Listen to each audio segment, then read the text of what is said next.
Hey everybody, I'm Greg.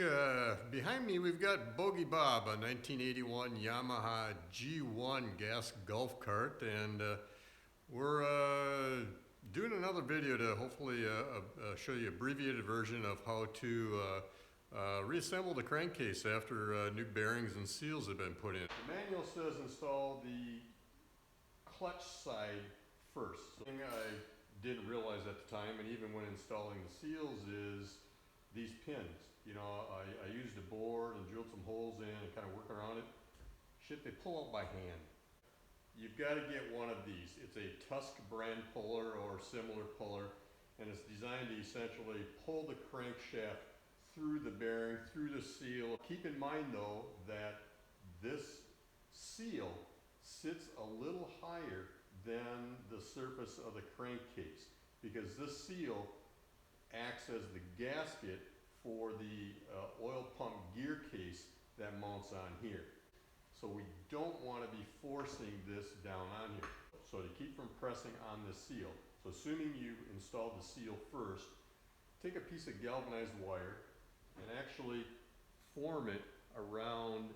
I wrapped it right around the collar of this Tusk tool and ended up with basically the seal is 2 7/8 outside diameter.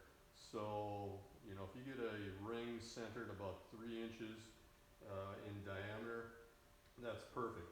Then you need a press plate. So this is, again, just 2 pieces of metal.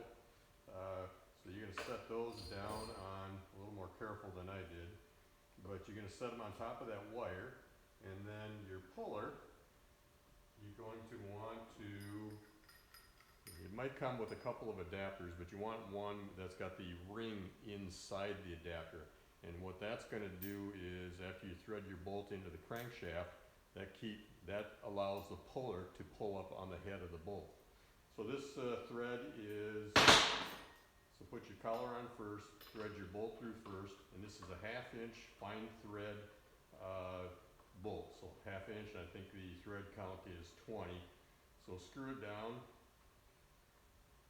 and just finger tight, and then we're going to screw the plunger, I'll call it, onto that adapter. And it's easier, much easier to assemble all of this when it's in a vertical position like I've got it now. When we actually do the pulling, we're going to insert it into the vise. So now, put your nut on. Make sure you lube the threads, lube the surface of here, so that will assist or make this pull a lot easier. Okay, so essentially now all of the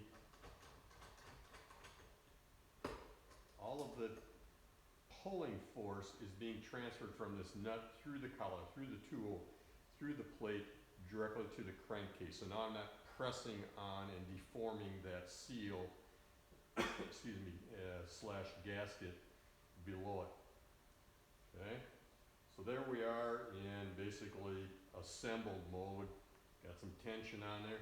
So now what I did to hold this in place is I put a couple of the bolts in the holes where it mounts to the frame assembly or the subframe to mount it into the cart.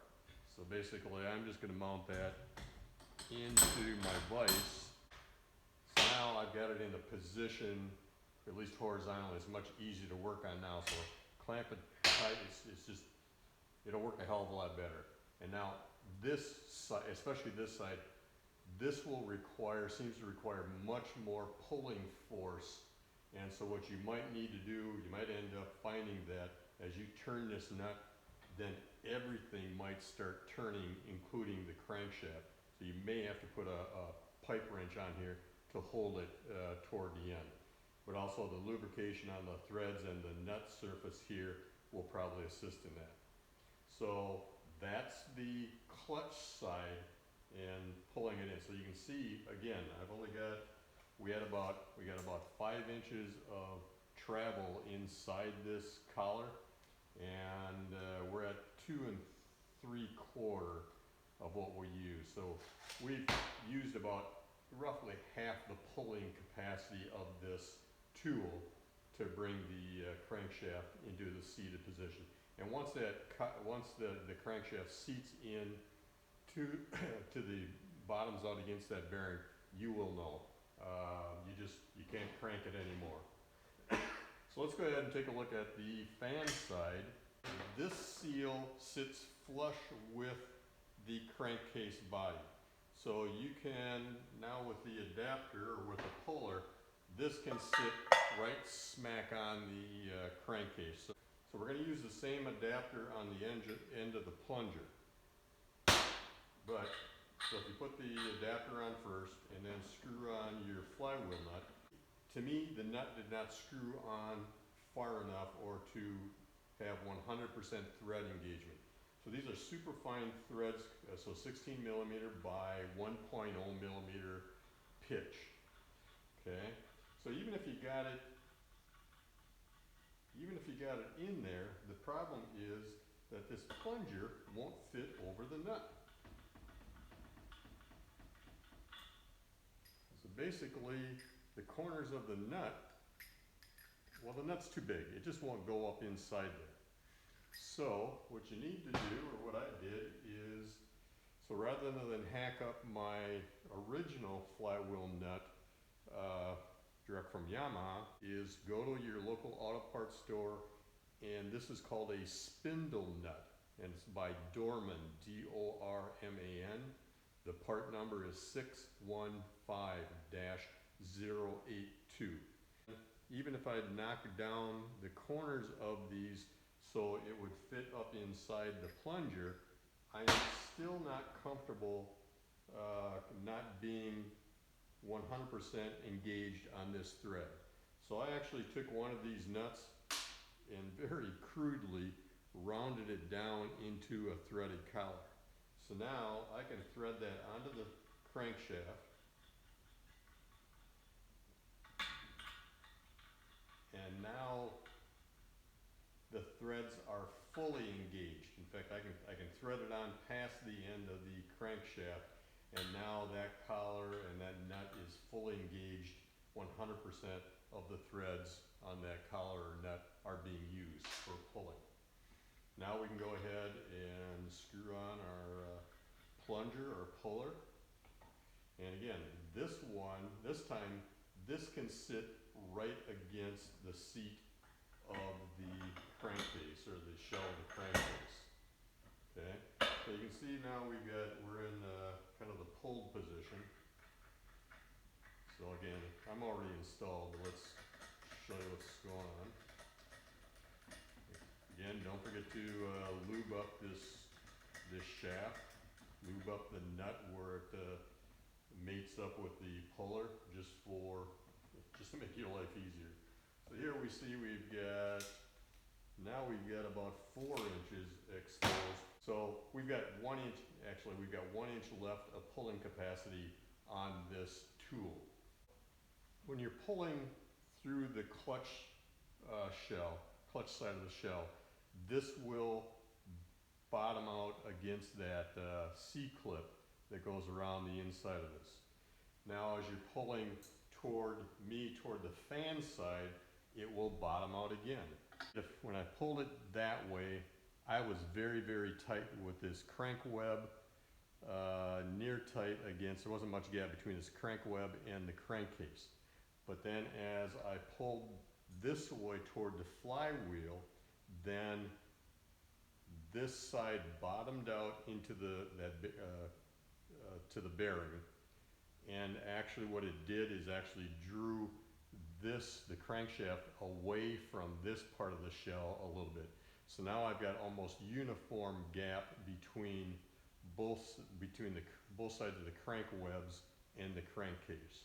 So again, we might start off too far this way, too tight on this side, but then after we bottom out here, it draws everything and naturally centers itself.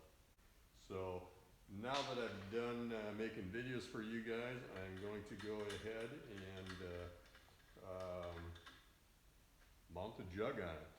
This engine is getting a 1/2 millimeter or oversized piston in it, so we just had it bored out, had it honed, and that only cost 65 bucks. I've got actual Yamaha brand piston going into it, piston and rings. So the only thing that this is not getting, or I wasn't able to do, we didn't replace the bearing in the big end of the crankshaft. All consensus and measurements is all the play was within tolerance. So to recap, the things that you're going to need to reassemble the two crank halves and pull the crankshaft into the crankcase shells is a Tusca brand puller. If you have the option to get this in a wider diameter, you need about a 3-inch diameter around the crankcase seal. So well worth the money. The only two things I needed to MacGyver were, because I installed the seal on the crank side first, or excuse me, the clutch side first, I needed a ring to go on the outer perimeter of that, outside the diameter of that seal, so bigger than 2 7/8, so that this would sit on the crankcase body, and then my press plates would push against that and not harm the seal. On the flywheel side, basically we needed to take a nut, there we go, take a spindle nut, grind it round so it would fit up inside this adapter. There you go, and back together. Oh, and don't forget, according to procedure, I used Yamaha brand. It's called Yamabond number 4, and that's what I used to seal the two crankcase halves. Looking at it, I've got a nice little bead of excess that's squirted out, so I think I've got a great seal on this. I'm ready to install the jug, the piston, and get this thing back in the cart. So thanks for watching, hope it helped.